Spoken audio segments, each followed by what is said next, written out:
Hey, it's me, MLB. Here is chapter 71 of Heard You Like Me, and this one is titled Three-Pieced Up. After a good breakfast, you left Hyatt's alliance with Jirou and Momo and joined the rest of your class as you all headed across the grass to UA. It was only 7 a.m, but the place was already alive with activity. Other classes were already setting up their signs and food vendors were parked out the front, and you all quickly walked to your classroom to start setting up as well. As expected, Momo and Ida already had a minute-by-minute setup plan, and so the plan was set in motion as soon as the clock hit 7 a.m. "Tables and chairs," Ida said. 7:05 a.m. We need 4 people to help set them out. "On it," Kiri called happily. "I'll help," Shoji called as well, and you grinned at him. "We'll be well ahead of schedule if he helps," you thought. "Do be careful," Ida cautioned Kiri as the bright red head passed him. "You are going to be one of the waitresses today. It would be most upsetting if you hurt yourself." You had to look away at that point to stop from laughing. It sounds so funny, one man telling another man to be careful so that they won't be hurt before they put on stockings and heels. You giggled internally. "Food prep, also 7:05 a.m, Ida called. "Kitchen staff and kitchen hands, please report to the kitchen area to food prep. Thank you." Man, we're going to be set up in no time, you thought, watching the kitchen people make their way to the kitchen area. Yun, Ida then called out to you. "I see you are just standing there. Could I please get you to set up the sign out the front of the cafe today?" "Oh, yeah, sure," you replied with a smile. "Where are the signs?" you asked, looking around. "By the classroom door," Ida said, gesturing towards the 2 A-frame signs by the door. "Please place them in visible areas." "Yeah, no worries," you said as you walked over. A-frame to be put out 7:07 a.m. You heard Ida think. Check. He also thought, bro really has it minute by minute, you thought as you picked up the signs and walked out of the room. Everyone was put to work, and when you came back inside, the setup seemed to be almost done. "Okay, my waitresses and waiters, as well as Yin and Tokoyami," Momo called. "Please come to the storeroom so I can help you get changed into your uniforms for the day. I will call the mascot later," she then added quickly on the end. All of the above called came forth and followed Momo into the storeroom, but none so eagerly as Tokoyami, who couldn't wait to get into his outfit for the day. "The day has come," you heard him think excitedly. "Yeah, the day has come. I still don't know what my uniform is, though," you wondered, waiting patiently and watching all of those ahead as they got their outfits and went into some makeshift change rooms to get their clothes on. You could hear lots of different inner thoughts that day, and everyone appeared to be super happy with their outfits, which was nice. Kiri was definitely one of those who was excited to be in his outfit, and he stepped out of the change room after getting into his dress, and you almost had a nosebleed as he stepped out. He looked so friggin' adorable, and you had to agree with what Bakugo had thought earlier, and that was Kiri having the potential to look stupid cute. "Damn, bro," you said excitedly when Kiri walked over to you. "You look hot as hell, man. Good job." "Oh, do I? Oh, cool. Thanks, Yin," he said happily. "Red really is your colour," you added with an approving head nod. "Give us a spin?" Kiri did so, and his dark red pinafore flared slightly as he turned, showing his knee-high white stockings underneath and his cute little kitten heel shoes as they shone a deep black, showing as he turned. "Amazing," you clapped. "Stunning, super manly." "Oh, I feel so good," Kiri said. And then the sound of the next change room door opening graced your ears, and out stepped Bakugo in a deep magenta purple pinafore with white undershirt, and you nearly fell over again.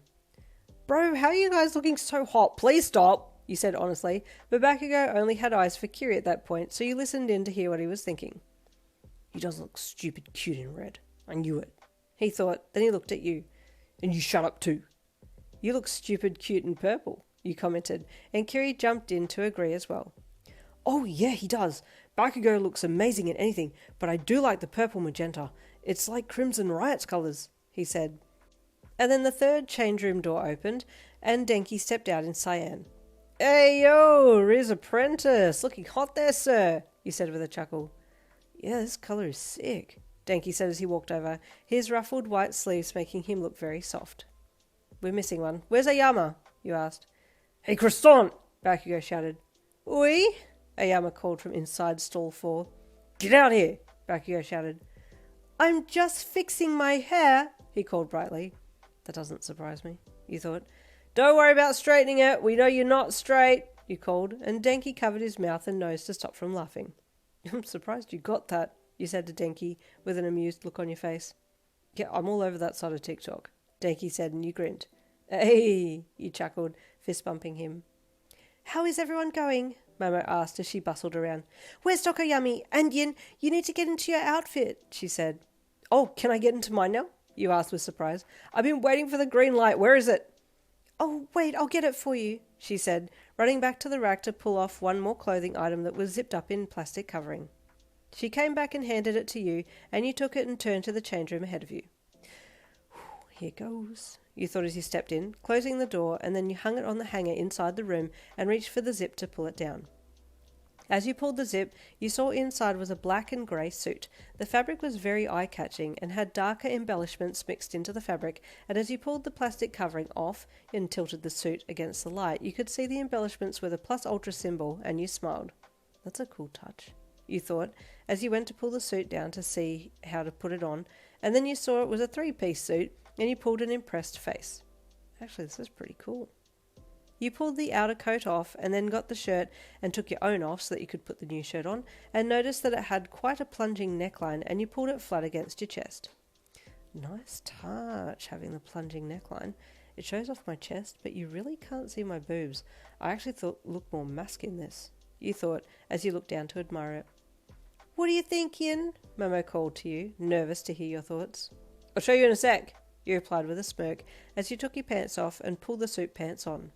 Oh, these are comfy, you thought as you moved around in them and stretched to see their limits. Oh, I really hope she likes it, you heard Momo think, and you hurried to put the other pieces on and then check yourself out in the mirror and then turned to the door and stepped out. All eyes were on you as you exited the change room, and Momo blushed when she saw you. This is pretty sick, you said to Momo as you put your hands into the pockets and grinned at her. I love the embellishments of the plus ultra in the fabric. And I love the dark grey vest as well as the dark red and gold accents that tied in with Tokoyami's outfit. They're really awesome touches, you said. Oh, you noticed everything, Momo said as she clapped her hands together. Yin, you look so manly, Kiri gushed as he stared at you. Thanks, bro, you replied with a grin. Then you turned to Momo. You've outdone yourself, Momo. This is extremely well done. I'm very impressed. Just then the girls walked in to get changed into their male waiter outfits, and Jirou stopped and stared when she saw you. Oh, damn, you heard her inner thoughts. Yin looks so hot. You turned to her and then turned your head to the side a little and smirked at her from the corner of your eye. Oh, really? You asked, feeling yourself in the suit. You knew it was working for you, so you were going to flaunt it while you had it.